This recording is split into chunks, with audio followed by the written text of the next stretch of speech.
Hello, my name is Ethan. I am 28 years old and work as a financial analyst at a company in Kansas City, Missouri, a peaceful town in the center of America, where highways run through vast wheat fields and the fall breezes bring a sharp coolness. Unlike the hectic rush of Chicago or the glamorous shine of Miami, Kansas City offers the subtle tranquility of the heartland, where folks still wave hello each morning and remember their neighbors' faces. Yet for me, Kansas City has never really felt like home. I grew up here with what I call my adoptive family, but from childhood, I have always sensed I was a puzzle piece that never quite matched their image. I do not clearly recall how I ended up adopted. The tales of the day I joined this family came only through the harsh murmurs of my adoptive mother, Susan, in times when she was upset with me. "We rescued you from a useless existence," she would often declare, her words suggesting I owed her everything. I was adopted as a baby, not even 2 months old. My adoptive parents, Michael and Susan, were comfortable, residing in a large 2-story home in the suburbs of Kansas City. With a vibrant green yard and a spotless white picket fence, they had 2 natural children, Alex, 3 years younger than me, and Emily, 4 years my junior. On the surface, I was part of this family, but in their souls, I was just a dim outline. From an early age, I saw I was different. It was not only that my dark brown hair or green eyes did not match anyone else's in the family, though that did spark questions about my roots. The real difference was in their treatment of me. At school parent-teacher meetings, my adoptive mother would present Alex and Emily as her son and daughter. But for me, she would simply state, "This is Ethan, nothing more, nothing less." The word son seemed too generous for me. I recall one instance when I was about 8, standing in the corner during a family holiday gathering. Everyone was assembled, posing for pictures in front of a sparkling holiday tree. But when I attempted to join, Emily shoved me aside.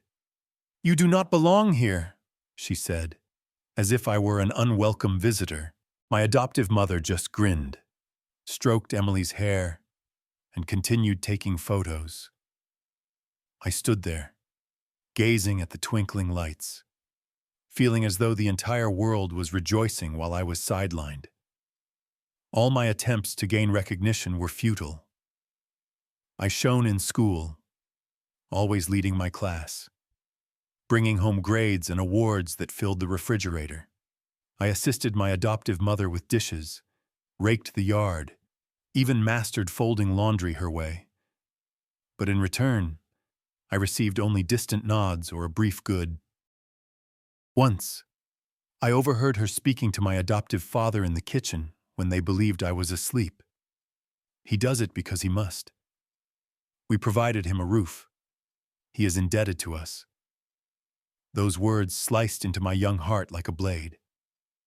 I was not their son. I was a duty.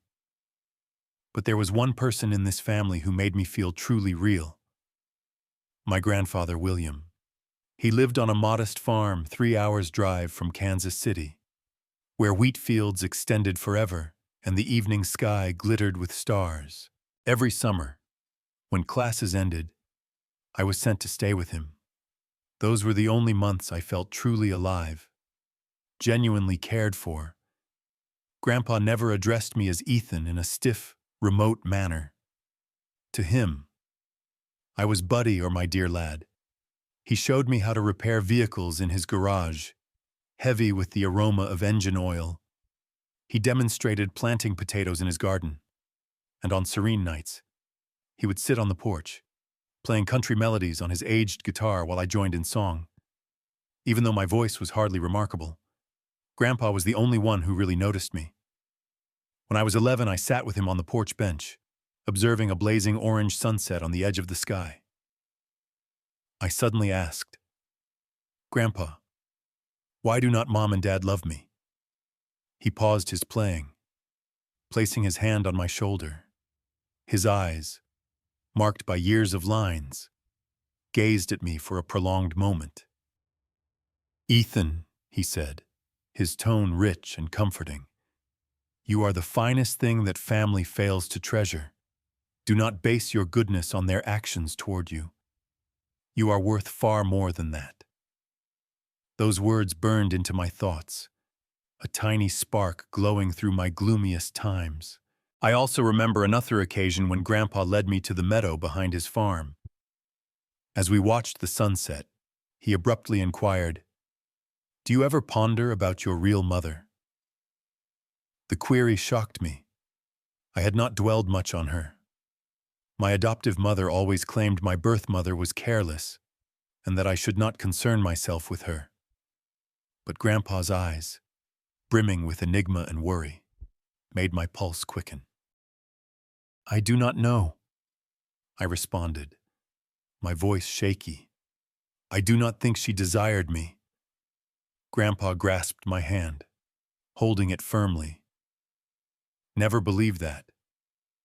Ethan, there are tales you do not know yet, but someday it will all connect."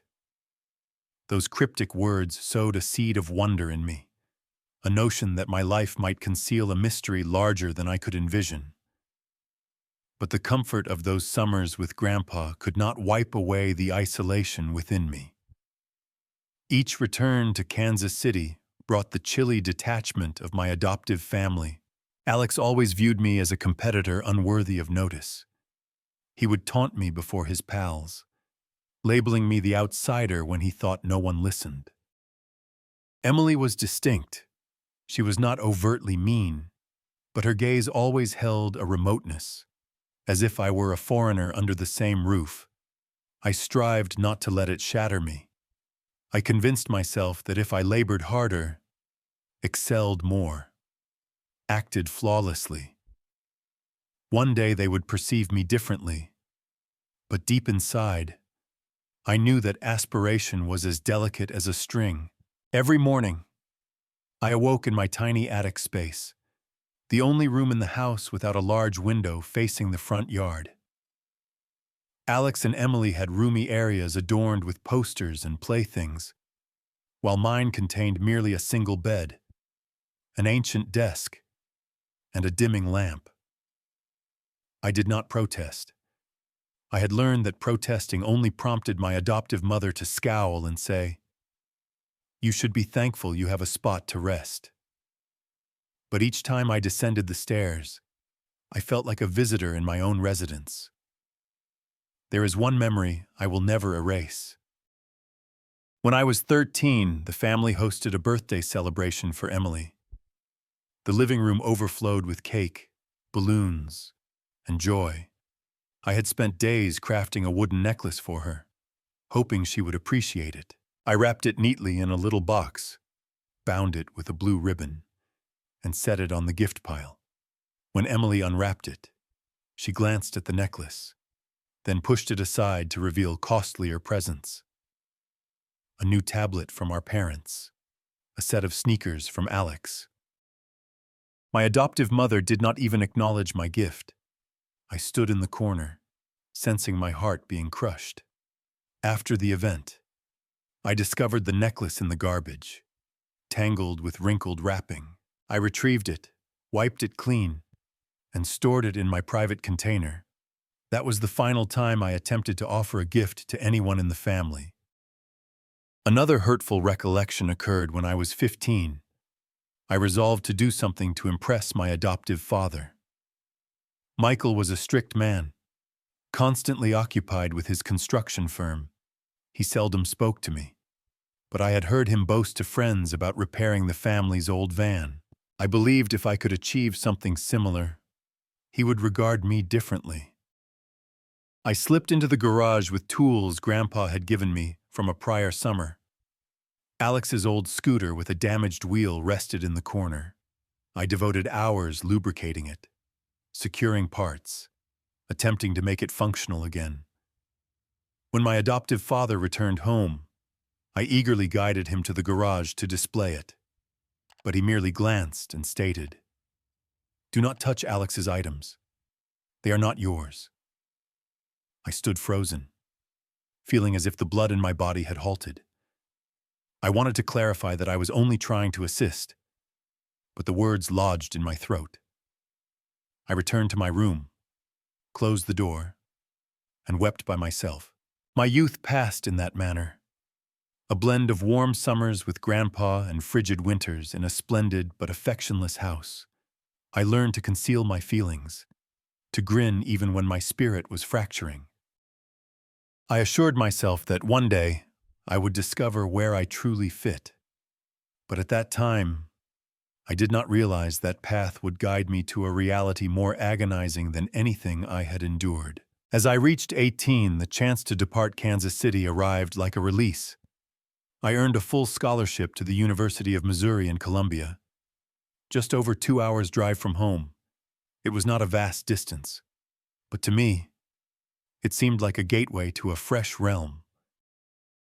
On the day I packed my belongings, my adoptive mother, Susan, stood at my bedroom entrance, arms folded, her eyes as icy as always. "Take care of yourself," she said, her tone level like addressing a renter. My adoptive father, Michael, simply nodded, his gaze fixed on his magazine. I hauled my suitcase from the house, my heart burdened, but flickering with a hint of optimism. Perhaps by departing, I would find my true place. University was a refreshing change. In Columbia, no one knew me as the adopted child or the misfit. I immersed myself in studies, selecting finance because I excelled with figures and evaluation. Late evenings in the library, papers spanning many pages, speeches before the group. They were all opportunities to demonstrate my value, not to my adoptive family, but to myself. I labored part-time at a diner near campus, saving every cent so I would not need to request funds from my adoptive parents. I desired to stand independently, to prove I did not require their approval to thrive. But regardless of my efforts, the sensation of drifting persisted, lying in my dorm bed at night. Hearing my roommates breathe heavily, I frequently pondered my family. I wondered if they ever considered me, if they were ever proud of my progress. I composed handwritten notes home, sharing minor triumphs like earning an A in business economics or being selected as a tutor. But those notes only garnered short email responses from my adoptive mother. "Good work, Ethan. Continue. Nothing more, nothing less." I preserved those emails in a special folder on my computer as a means to soothe myself, that at least they replied. Every summer, I went back to my grandfather's farm rather than the house in Kansas City. Those days stayed a comfort for my spirit. Grandpa was older now, his hair pure white, his posture slightly bent, but his eyes still brightened when he saw me. He taught me fresh tunes on his old guitar, shared accounts of his youthful exploits, and occasionally he would echo the words that troubled me. "One day, Ethan, you will learn the truth." I inquired what he meant, but he would only grin, tap my shoulder, and say, "Time will reveal." I did not dare probe further, but those words expanded like a mysterious seed in my heart. In my last year of college, I graduated with distinction, top of my finance program. At the graduation event, I stood on the platform, receiving my degree with a beaming expression, but inwardly, I felt empty. I had mailed invitations to my adoptive parents, even phoned them personally to extend the offer. "We are quite occupied, Ethan," my adoptive mother said over the line, her voice emotionless. "But well done." I scanned the crowd where other families applauded, embraced, and captured images. Only Grandpa was present, positioned in the rear row, dressed in an old but crisply ironed suit. When I descended the stage, he embraced me firmly, so I could sense the heat of his torso. "I am proud of you, buddy," he murmured, I smiled, but tears fell quietly.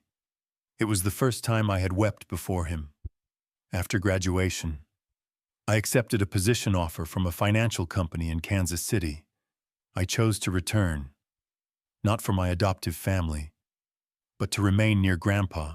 The years laboring in Kansas City post-graduation were a period of constructing a new self. I toiled relentlessly, remaining late at the office, examining financial documents as if they contained the secret to a renewed existence. My coworkers began calling me Steel Ethan because I seldom paused or grumbled, but they did not realize that every evening, upon returning to my modest apartment, I sat in the shadows, listening to the country songs Grandpa once performed, questioning if I was living correctly.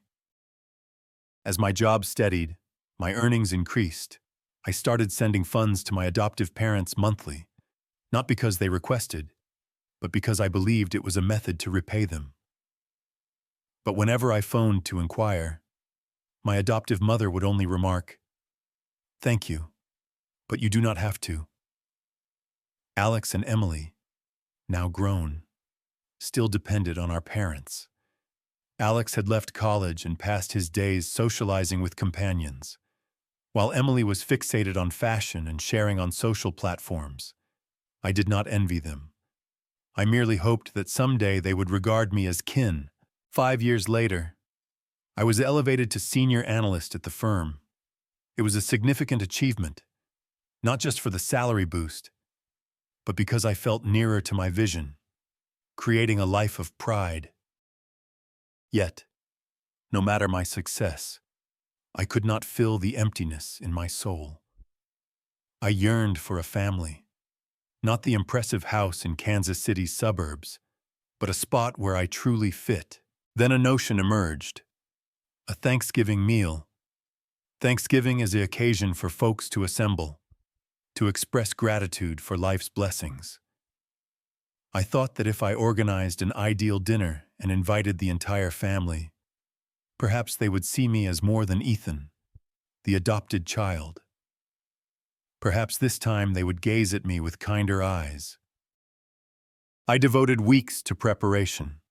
I selected a refined restaurant in central Kansas City, with tables covered in white linen and glowing candlelight. I booked a table for 6, my adoptive parents, Alex, Emily, Grandpa, and me. I penned invitations by hand on sturdy paper with silver ink, pouring my essence into each. "Dear Mom, I hope you will join to share this holiday's delight with me." I wrote in the card to my adoptive mother. I sent individual messages to Alex and Emily, urging them to attend the meal. I even phoned my adoptive father, expressing how eagerly I awaited everyone. "I will review my agenda," he said, his voice flat. I did not allow it to deter me. I pre-ordered the menu: baked ham, sweet potatoes, apple pie, all the classic items I knew they favored. Within, a spark of hope burned vividly. Perhaps this time they will arrive, I told myself, though my heart quivered with dread. On Thanksgiving Day, I stood before the mirror in my small apartment, straightening my tie and smoothing the gray suit I had thoughtfully picked. I gazed into my own eyes in the reflection.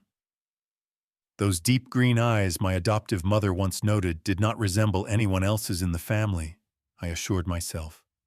Today will be different. Today, they will recognize me. I reached the restaurant early at 4:00 p.m. As the sunset painted Kansas City's avenues in amber hues, the host, a middle-aged man with a friendly grin, escorted me to the reserved table. The arrangement was flawless: pristine white cloth, 6 shining silver settings, and candles emitting a gentle amber light. I inspected everything from the creased napkins to the tiny bouquet in the middle. "Your family must be a vibrant group," the server remarked. Smiling, I nodded, attempting to conceal the worry stirring in my gut. "Yes, I hope so." I sat, checking my watch. 5:00 p.m., the scheduled time. The place started to crowd, other families entering, their giggles and talk like a merry tune. I examined my phone. No texts, no calls. They could be en route. I comforted myself, though my heart began thumping with discomfort. I messaged Emily, "Are you here yet? I am waiting at the restaurant." No response. I attempted calling Alex, but it rang endlessly before voicemail. "Hey, Alex, I am at the restaurant. Is everyone arriving soon?" I said, compelling my voice to remain composed. No one replied. By 5:30, I sensed a stinging at the nape of my neck. The surrounding tables were occupied. A family nearby chuckled loudly as their toddler smeared gravy on their clothing. An older pair held hands, their gazes overflowing with affection. I stared at my vacant table, the 6 chairs silent as if taunting me. I phoned my adoptive mother, my hands quivering as I dialed. The phone rang 4 times before she answered. "Ethan," her voice pierced me like frost. "Your father is not well, and we have already dined here. You will cope." Right in the background, I heard Emily's giggles, the clatter of plates, Alex mentioning something about a basketball match. They were at home, united as always, as if I had never been. "Yes, I will cope," I answered, my voice faltering as if someone gripped my throat. I ended the call, placed the phone on the table, and gazed at the flickering candles. Their glow bounced off the wine glass. But it did not warm me. I felt as though the whole world was rejoicing while I was abandoned once more in the solitude I had spent years fleeing. I summoned the server and requested a modest serving of ham and sweet potatoes. "Just you this evening?" she inquired, her tone soft but laced with compassion. I nodded, forcing a grin. Yes, just me. The meal was set before me, the scent of baked ham and spices causing my stomach to growl, but each morsel felt lodged in my throat. I looked at the empty seat where my adoptive mother should have been, the ones for my adoptive father, Alex, and Emily. I pictured them chuckling at home, savoring the foods I had selected, but without me. Tears rose, but I bit my lip firmly, refusing to allow them to drop. I had wept enough in my youth. I convinced myself I was tougher than this. But truthfully, I was not tough. I was merely a 28-year-old man seated alone in an elegant restaurant, clinging to a vision that had crumbled ages ago. I pondered what I had done incorrectly. I had studied diligently, labored endlessly, sent them funds, arranged this meal with all my soul. So why did they not select me? I stared at the plate of ham, now chilled, and felt like I was consuming my own sorrow. The server walked by, her eyes brimming with empathy. "Are you all right?" she asked. I nodded, but I knew I was not. I had never been all right. I reached for my phone, planning to call Grandpa. He was the one individual I knew would never forsake me. But before I could dial, the restaurant door swung open. A burst of cool fall air swept in, bringing the fragrance of autumn. I glanced up, and my heart appeared to halt. Grandpa entered, clad in his old wool jacket, his white hair shining under the lamps. He surveyed the space, his eyes finding me, and that familiar grin spread over his face. "Sorry I am late, buddy," he said, his voice as comforting as those summer nights at the farm. He sat opposite me, resting his fragile hands on the table and clasping mine. His hands shook lightly, but their warmth drew me back from the brink of despair. "Grandpa," I whispered, my voice cracking. "I thought you were not coming either." He shook his head, his eyes overflowing with affection, but also a hint of profound sorrow. "I would never leave you by yourself, Ethan. Never." He squeezed my hand, and then his tone grew grave, as if he were about to reveal something more vital than anything in my existence. "Ethan," he said, staring directly into my eyes, "have you ever wondered why I have always cherished you more than anyone else?" His query struck me like a thunderbolt to my chest. I stared at him, wordless, sensing time had frozen. The candles on the table continued to dance, but the surrounding world seemed to contract, leaving only me and Grandpa. I knew this query was not simple. It bore a secret, a reality he had concealed for years. "Why, Grandpa?" I asked, my voice quivering. He drew a deep breath, as if gathering strength. He gazed out the window where the street lamps shone dimly in the darkness. "Ethan," he started, his voice quiet and intentional. "There are matters I have wished to share with you for ages, but I awaited the proper instant. And perhaps that instant is now." He paused, his gaze returning to me, brimming with resolve. "You are not merely my grandson.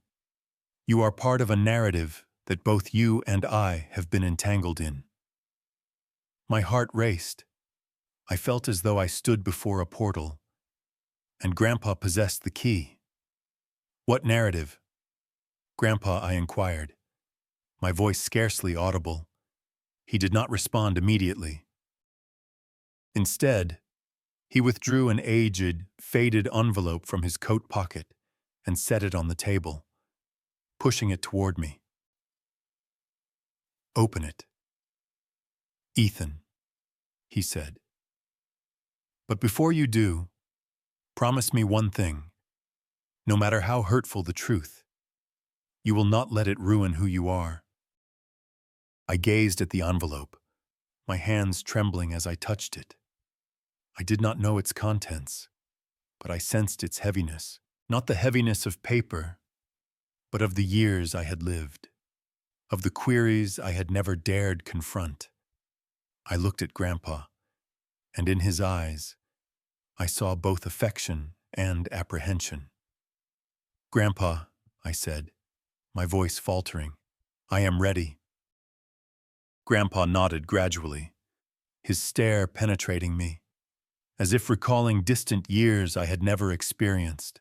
The restaurant hummed with giggles and dialogue, but for me, the world had narrowed to just me, Grandpa, and the worn envelope on the table. I inhaled deeply, striving to remain steady, but my heart thumped as if it might explode. I opened the envelope cautiously, as if it were delicate. Inside was a blurred photograph, a handwritten note, and a business card. I lifted the photo first. It depicted a young woman with auburn hair and green eyes matching mine. She was smiling, but her smile held an unspoken grief. I looked at Grandpa, my forehead creasing. "Who is this?" "Grandpa." He took a prolonged breath, as if mustering the bravery to recount a tale he had buried for too long. "Ethan," he began, his voice low and purposeful. "The woman in that photo is your birth mother." I felt the blood in my veins cease. I glanced back at the photo, my hands shaking. My birth mother. I had heard my adoptive mother, Susan, refer to her occasionally, but always with disdain, as if she were a reckless woman who had deserted me. But the face in this photo did not appear like that sort of person. She seemed vulnerable, like someone bearing a universe of anguish. "You need to know the truth," Grandpa proceeded, his voice weighted. "But first, let me narrate the story from the start." He paused, gazing out the window at the faint streetlights in the Kansas City night. "Over 25 years ago, I served as a chauffeur for a prosperous family in Chicago. They were affluent, influential, but riddled with turmoil. The kind of family sagas I used to share with you. The woman in the photo, her name was Sophia. was the oldest daughter of that family, a clever, lovely young woman. But her heart was given to a man her family disapproved of. I listened, feeling as though I was plunging into a tale that was not mine. Grandpa explained that Sophia had fallen for a humble man, a traveling artist named James. He had an engaging grin and grand ambitions. But Sophia's family viewed him as an opportunist. When Sophia became pregnant, her family raged.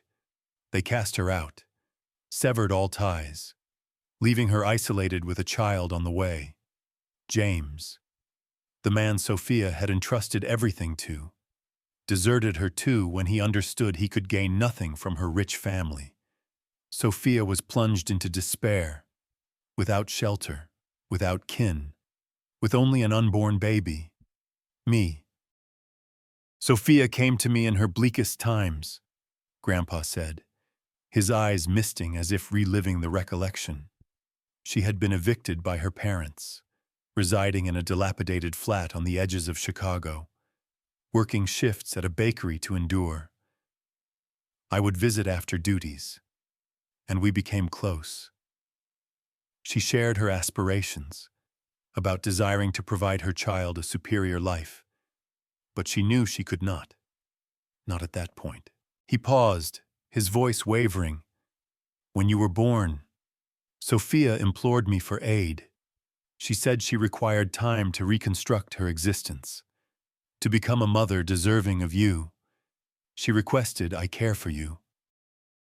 My chest grew heavy. I gazed at the photo, attempting to envision this woman, my mother, in those solitary, painful days. So what did you do? I asked, my voice barely audible. Grandpa bowed his head, his hands tightening. At that period, my son, your adoptive father, Michael and Susan had been wed for several years, but had no children. I persuaded them to adopt you. I believed it was the optimal way to grant you a home, a family. I was mistaken. He paused, his eyes filled with remorse. I did not anticipate they would treat you as they did. I thought they would adore you like their own, but each time I witnessed them distance you, it shattered my heart. I glanced back at the photo. I did not know what to experience: rage, sympathy, or just void. What about my real mother? I inquired, my voice unsteady. Where did she go? Grandpa lifted the business card from the table and passed it to me. Sophia is a thriving woman now, he said. After parting from you, she departed Chicago, began anew. She attended university, developed a profession, and now she is a business owner in Boston. She has been seeking you for over 8 years. Lately, she located me. She wishes to meet you, Ethan, but she fears upending your life. She wants you to choose. I accepted the business card and read the name: Sophia Reynolds, CEO, Reynolds Ventures, an address in Boston, a contact number. I flipped the card, feeling as though I held a fragment of myself. Then I unfolded the letter, noting the gentle, angled script. Dear Ethan, it commenced. I do not know if you will ever wish to hear from me, but I have never ceased thinking of you. I halted, feeling as though my breath was trapped in my chest. I glanced at Grandpa, seated across from me, his frail hands folded tightly, his eyes a blend of concern and endurance. I knew he was waiting, observing how I would respond to the truth just disclosed. I inhaled deeply and resumed reading. I am writing this letter, hoping that someday you will read it, though I am unsure if you will want to hear from me. I committed the greatest error of my life by leaving you, but please trust it was not because I lacked love for you. You were my beacon, the sole element that sustained me in my darkest periods. When I carried you, I was merely a young girl, rejected by my family, forsaken by the man I cherished. I possessed nothing but my affection for you, but I knew I could not offer you the existence you merited. William, your grandfather, was the only one who did not abandon me. He vowed to look after you, and I believed him.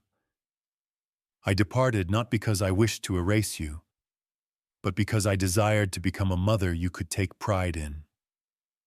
I attended university, toiled day and night, and now I have established a secure life. But not one day has elapsed without me contemplating you, wondering about your life. If you are content, I have been hunting for you for over 8 years, but each time I consider encountering you, I am terrified. Terrified you will despise me. Terrified I will disturb your existence. If you are reading this letter, I only request an opportunity to clarify, to utter the apology I have harbored in my heart for 28 years. I do not anticipate immediate forgiveness, but I hope someday you will comprehend. I love you, Ethan. I always have. Your mother, Sophia Reynolds. I folded the letter, tears flowing silently down my face. I did not know why I wept. For Sophia's suffering, for the years I matured in the cold detachment of my adoptive family, or for the sensation of discovering a piece of myself, yet dreading it might fracture me. I gazed at the photo in my grasp. Sophia's face, her green eyes so akin to mine.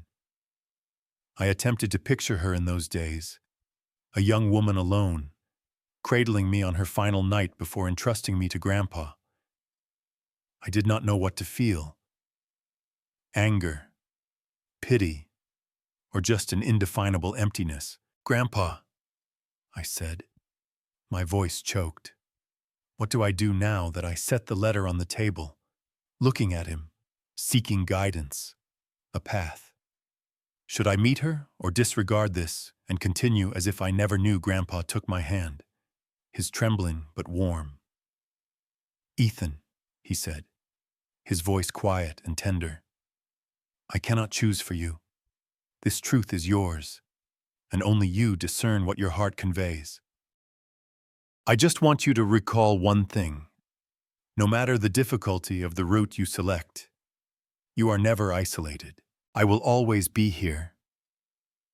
And Sophia, she is awaiting you, too.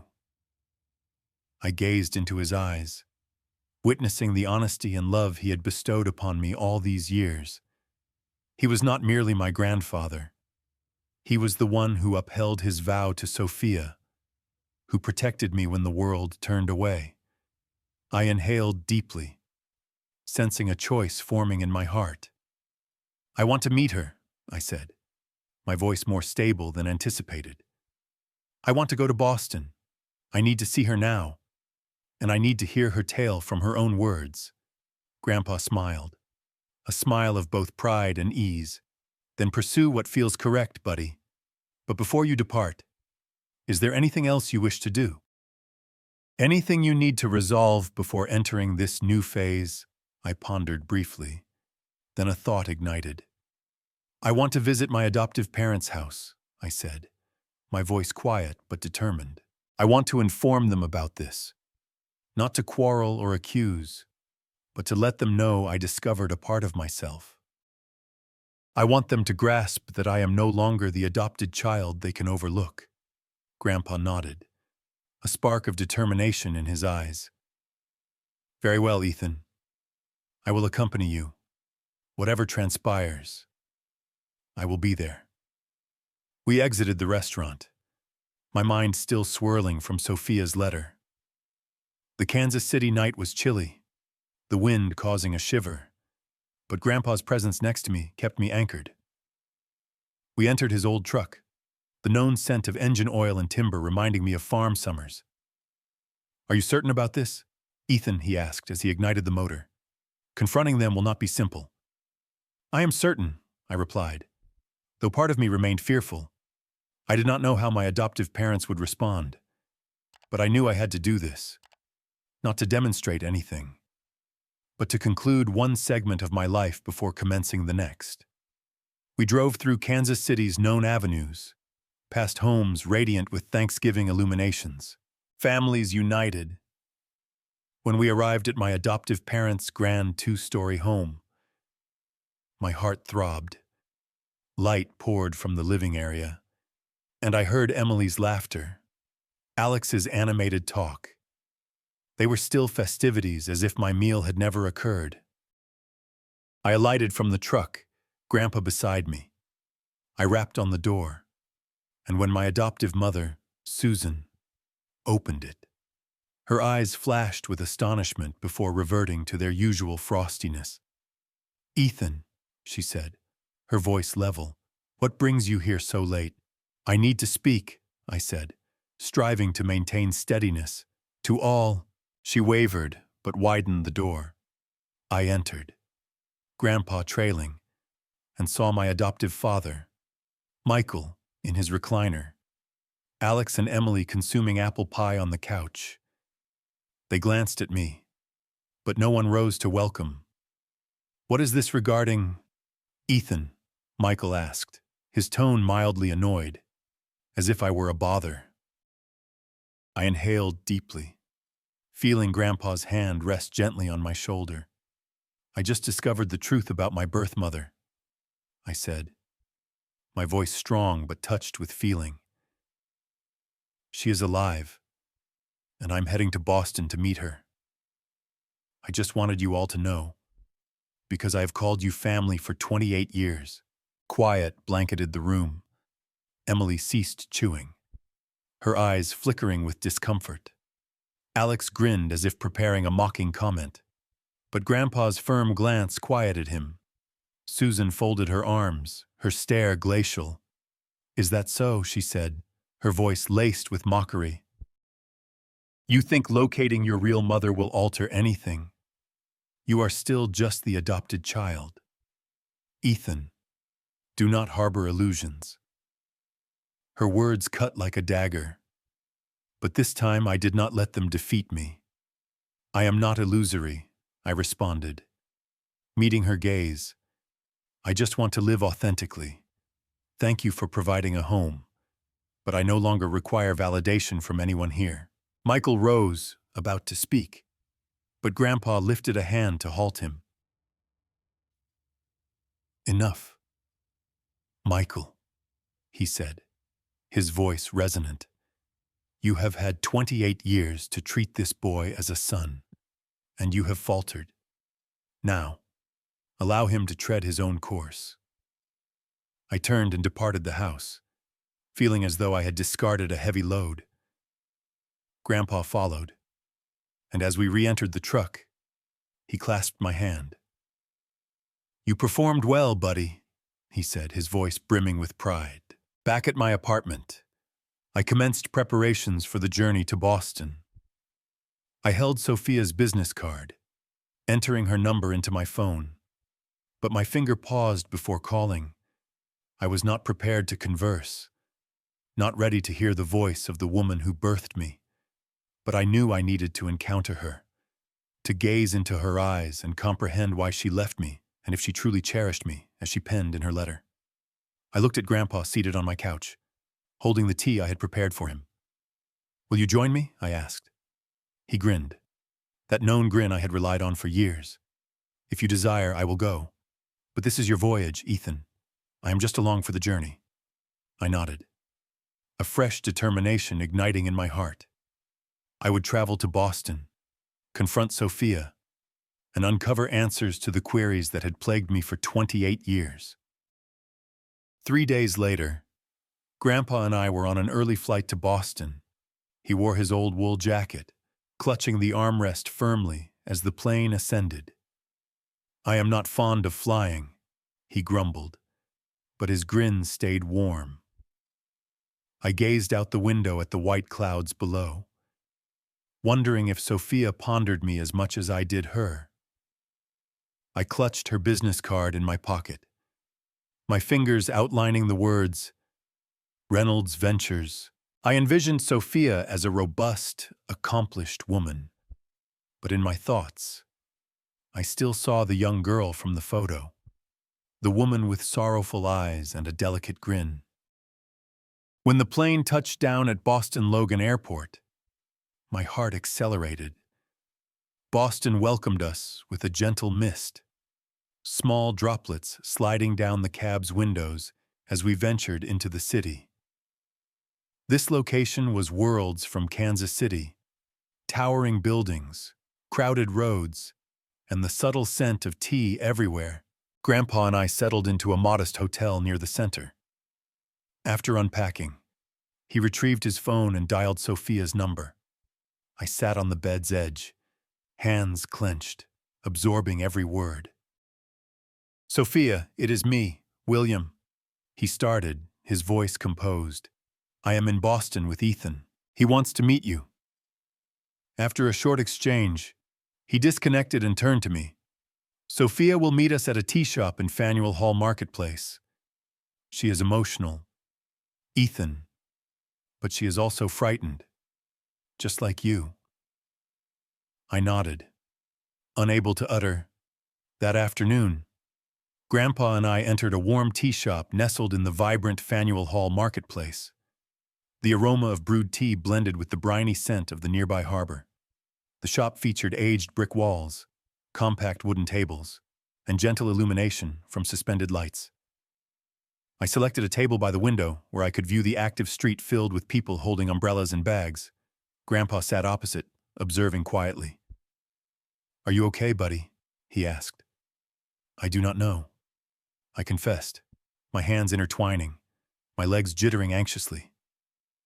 "I do not know what to say, what to do.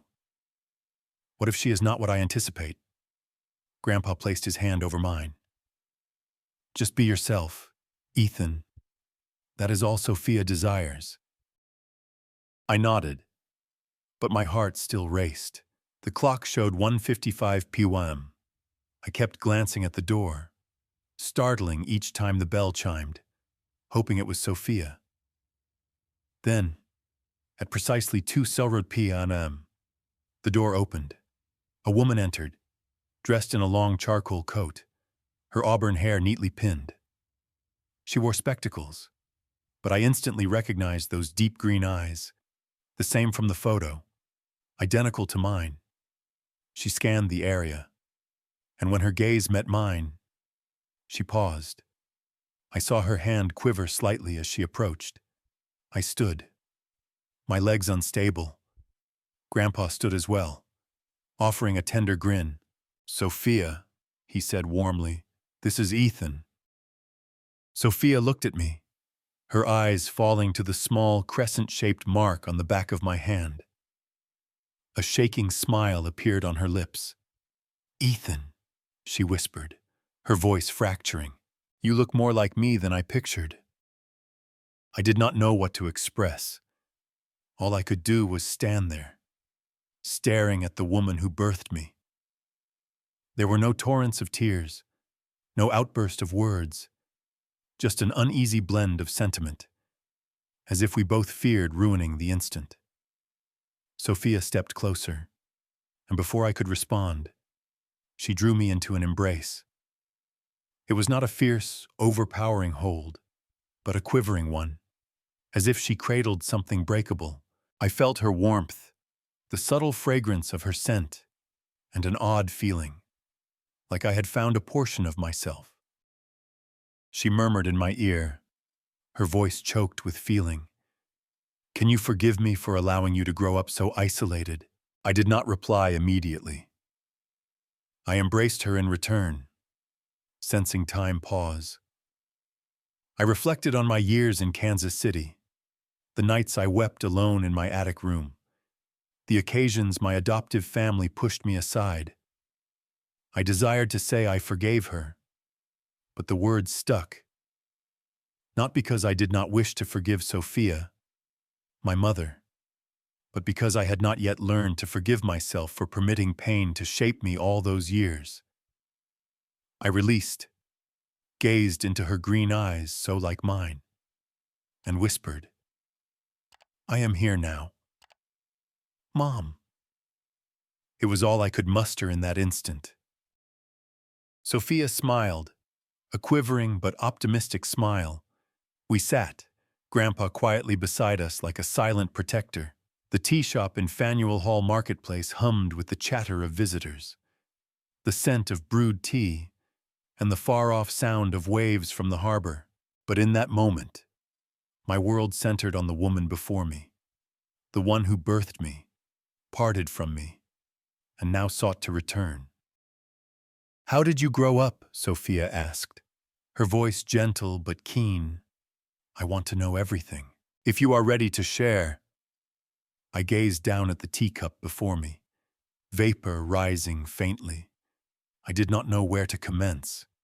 How could I encapsulate 28 years of hurt, isolation, but also instances of warmth with Grandpa? I told her about Kansas City, the impressive but chilly house, how I strived to be the ideal son, but was always seen as a responsibility. I spoke of summers at Grandpa's farm where I learned to mend vehicles, cultivate potatoes, and strum country tunes on his aged guitar, but I omitted the nights I wept alone, or the time I found the handmade necklace in the trash after Emily's birthday. Those wounds were still too profound, and I was not prepared to reveal them. Sophia listened, her hands clutching her teacup, as if restraining her emotions. When I mentioned Grandpa, she gazed at him, her eyes brimming with thankfulness. "Thank you, William," she said, her voice quivering. "Thank you for upholding your vow." Grandpa merely nodded, his eyes kind but mute. I knew he was granting Sophia and me room to reconnect, though our path was merely starting. After our gathering at the tea shop, Sophia invited Grandpa and me to her residence in central Boston. It was a top-floor suite in a contemporary tower, with expansive glass windows overlooking the glistening waters of the harbor. The decor was straightforward yet sophisticated: maple floors, a beige couch, and modern artworks on the walls. As I surveyed, I could not avoid comparing it to the confined attic room in Kansas City where I matured, with its dimming lamp and unfulfilled dreams. Sophia guided us to the sitting area and poured coffee from a silver pot. "Ethan," she commenced carefully, "I know I have no claim to request anything from you, but I want you to grant me an opportunity to rectify matters. If you desire, you can come here, reside in Boston. I can secure a solid role for you at Reynolds Ventures or whatever you wish. I just want you to know you always have a spot here with me." Her proposal astonished me. Part of me longed to accept at once a fresh existence, a genuine family, a location where I would not need to prove my value. But another part paused. I had spent my entire life independent, depending on no one, accepting Sophia's assistance, even as my mother, felt like surrendering something. Perhaps my dignity or the dread of abandonment again. I gazed at Grandpa, seeking direction in his eyes. He offered a tender grin, as if comprehending the turmoil within me. "What do you think?" "Ethan," he inquired. I inhaled deeply, attempting to unravel my knotted thoughts. "Thank you, Mom," I said, gazing at Sophia, "but I do not want to begin with the role you have arranged for me. If I work at Reynolds Ventures, I want to start from the entry level like any other worker. I want to advance on my own, not because I am your son, but because I merit it." Sophia gazed at me, her eyes gleaming with a mix of astonishment and pride. "You are more akin to me than I believed," she said, grinning. "All right, Ethan. I honor your choice, but whatever you select, I will always be here." I nodded, sensing a burden lift from my shoulders. I was not merely choosing employment. I was choosing how to exist, how to define myself. And for the first time, I felt entitled to do so. A few days later, Sophia and I persuaded Grandpa to relocate to Boston. "I am aging, Ethan," he said, his voice playful, but his eyes lighting at the idea.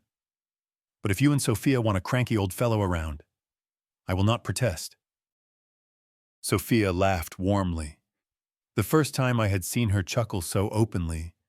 William, there is always space for you in my home, she said, and I believe a small plot on the terrace would fit you ideally. I smiled, envisioning Grandpa and Sophia's modern suite, caring for potatoes like at the farm. The image warmed my soul. Grandpa was not just the man who nurtured me through my solitary years. He was the link between Sophia and me, the one who maintained his promise to us both. I chose to remain at the suite with Grandpa, at least temporarily, to stay close to him, and to discover more about the mother I had been apart from for 28 years.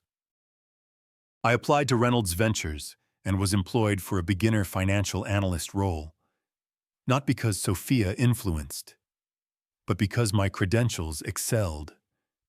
On my initial day, standing before the company's shining glass structure, I felt like a student on his first school day.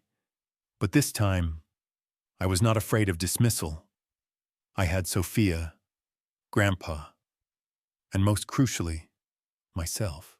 The following weeks in Boston were an adventure both novel and wondrous. Sophia and I began with minor things: meals together, discussions about our preferences, tunes, and the visions we once held. She shared about her university days, how she stayed awake studying, how she stood before the mirror and affirmed she must succeed to find me someday. I recounted tales of summers with Grandpa, how he taught me guitar and narrated stories of Chicago that I now knew connected to her. Grandpa adjusted swiftly to Boston life. One night, we sat on the terrace, gazing at the city illuminations. He played a known country melody, and Sophia unexpectedly sang along, her voice gentle but filled with sentiment. I observed them, feeling my heart gradually mend, fragment by fragment. But recovery was not simple. Some nights, I lay awake, reflecting on my adoptive family in Kansas City. I still experienced pain remembering Susan's cold remarks, Alex's scornful grins, or Emily's apathy. I wondered if they ever contemplated me, if they ever lamented excluding me from their lives. But then I realized I no longer required their responses. I had discovered my place, not in a dwelling, but in the hearts of Sophia and Grandpa, and within myself. Boston had become integral to me, even in mere months. Every morning, I awoke in my compact rented space near Reynolds Ventures, hearing the waves against the harbor and the faint scent of tea rising from the cafe below. I was no longer the boy in the Kansas City attic, frantically striving to satisfy a family that did not want me. I was Ethan, 28 years old, a financial analyst constructing my life gradually, with Sophia and Grandpa beside me. But the past, despite my efforts, persisted like a shadow, awaiting my final confrontation. One evening, after completing a lengthy document at the office, I sat at my modest dining table, retrieved a blank page and pen, and resolved to write a letter to my adoptive family. Not to condemn or seek acknowledgement, but to seal the most painful segment of my life. I wanted them to know I had found joy, that I was no longer the deserted adopted child they knew. Dear Mom, Dad, Alex, and Emily, I hope you are all faring well. It has been several months since we last met, and I think it is time I shared some matters. I located my birth mother, and I am now residing in Boston, commencing a new existence. I am not writing this to fault or harbor bitterness toward anyone. I just want to express gratitude for the years you provided shelter, even if it never truly felt like home. I have learned that family is not merely the people you reside with. It is those who choose to love and value you. I found that here with my mother and Grandpa, I do not expect you to alter or experience remorse. I only hope you live well, as I am striving to do. Wishing you the best. Ethan. I folded the letter, inserted it into an envelope, and posted it the next morning. As the envelope departed my hands at the mail office, I felt relief. I did not need them to reply or apologize. That letter was my farewell to the past, to the years I devoted trying to fit somewhere not intended for me. 3 months later, I received a message from Emily. It arrived unexpectedly while I lunched with a coworker at Reynolds Ventures. The note was concise, but Emily's tone differed from her typical detachment. Ethan, Mom and Dad are facing difficulties. Alex squandered all their funds on betting. Can you assist? I stared at the message, sensing a chill from Kansas City sweep over me. I was not surprised to learn Alex continued his careless ways. He had always expended money freely, relying on our adoptive parents without regard for outcomes. Emily was similar, with her luxury items and extravagant outings funded by them. But this time, I did not feel compelled to aid. I had sent them funds for years, only to encounter coldness. Now I possessed a new existence, a new family, and I did not wish to be drawn back into that former gloom. I displayed the message to Grandpa. He was on the terrace, tending the potato plants he had cultivated. He read it, shook his head, his eyes resolute. Ethan, he said, his voice quiet but steadfast. You have done more than sufficient for them.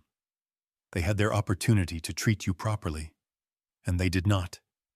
Do not permit them to pull you back. You merit your own life. I nodded, sensing the assurance in his words. A few weeks later, Grandpa informed me he had phoned my adoptive father, Michael, and clarified I was no longer accountable for them. I told them they must confront the results of their actions, he said, his eyes shining with determination.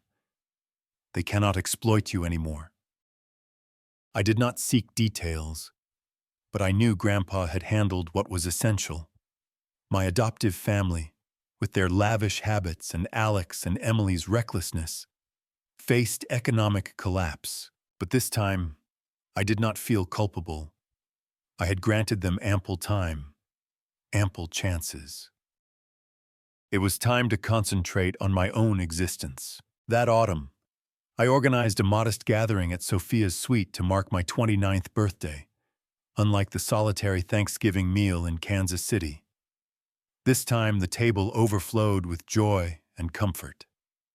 Sophia stood in the kitchen, meticulously placing an apple pie, my favorite from farm days. Grandpa sat in a chair, strumming a country tune on his aged guitar, his eyes twinkling with delight. A few associates from Reynolds Ventures attended, people who had become companions, who appreciated me for myself. Not because I was Sophia's son. I stood amid the room, observing everyone converse and chuckle, feeling my heart expand. Sophia neared, resting a hand on my shoulder. "Happy birthday, son," she said gently. It was the first time I heard son from a mother without pain. I smiled, embraced her, and whispered, "Thank you, Mom, for locating me." As the gathering concluded, I stood on the terrace, gazing at Boston's sparkling lights. Grandpa joined me, standing nearby. "How do you feel, buddy?" he asked. "Liberated," I replied, my voice firm. For the first time, I know my place. Reflecting on my journey, I understood that life is not about pursuing approval from others, but discovering worth in oneself. I once believed my adoptive family would provide a home, that if I endeavored sufficiently, they would cherish me. I was mistaken. Love cannot be compelled, And family is not just those you dwell with. It is the ones who elect to support you, regardless of who you are. If I could provide guidance to anyone feeling adrift, seeking their place, I would say, do not fear confronting your past. No matter the pain, the truth may sting, but it can also liberate you. Trust your own value and pursue those who esteem you for who you are, not what you provide. Most vitally, forgive not only others, but yourself. For being resilient enough to endure the tempests, my life continues to develop, and I do not know the future. Perhaps I will remain at Reynolds Ventures, rise to a leader like Sophia, or uncover new aspirations. Perhaps one day I will fully forgive Sophia, my adoptive family, and the isolated years I bore. But for now, I know I am no longer the forsaken child. I am Ethan, and I have discovered myself. This message is not solely for those who have faced rejection, but for anyone seeking purpose in life. I have learned you do not need perfection to be cherished, and you do not need to cling to pain eternally. Release it, advance, and believe you are worthy of a place to call home.